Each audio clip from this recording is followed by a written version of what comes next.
RSUD Dr. Soekarjo, Kota Tasikmalaya, saat ini menanggung banyak beban.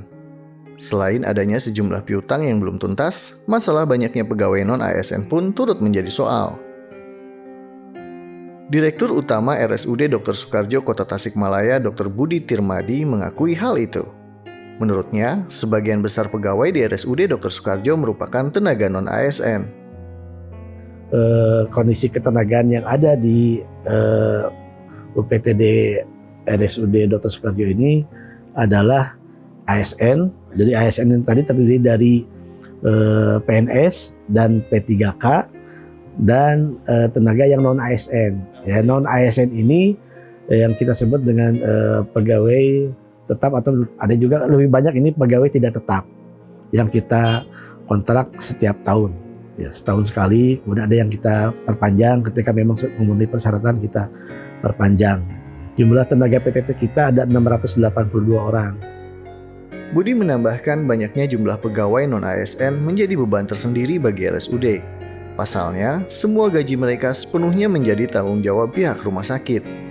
Budi menyebut salah satu cara yang bisa ditempuh adalah dengan mengangkat para tenaga PTT menjadi P3K.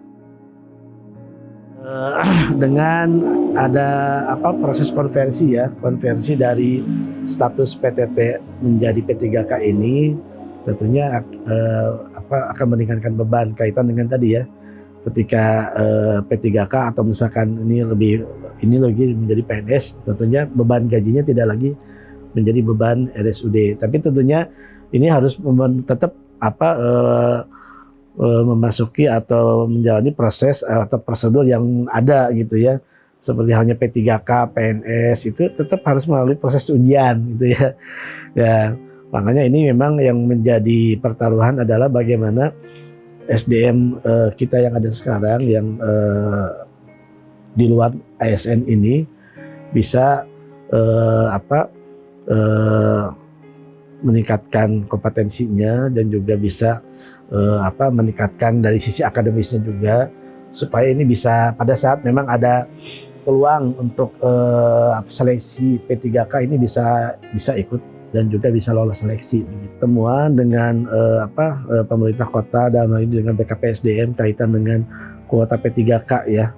Nah, memang ini menjadi satu harapan tentunya kaitan, memang kita juga sadar ya, kita juga pahami kaitan bahwa memang karena P3K ya, karena P3K ini yang mungkin bisa ada peran ataupun keterlibatan dari pemerintah daerah, beda dengan yang PNS ya atau CPNS. Ini memang formasinya ini lebih banyak memang menjadi kewenangan dari pusat gitu ya. Tapi kalau P3K ini bisa ada keterlibatan lebih jauh dari pemerintah daerah, karena memang P3K ini kan menjadi beban pemerintah daerah ya. Dan tentunya ini ya tadi jadi menyesuaikan dengan kemampuan daerah tentunya.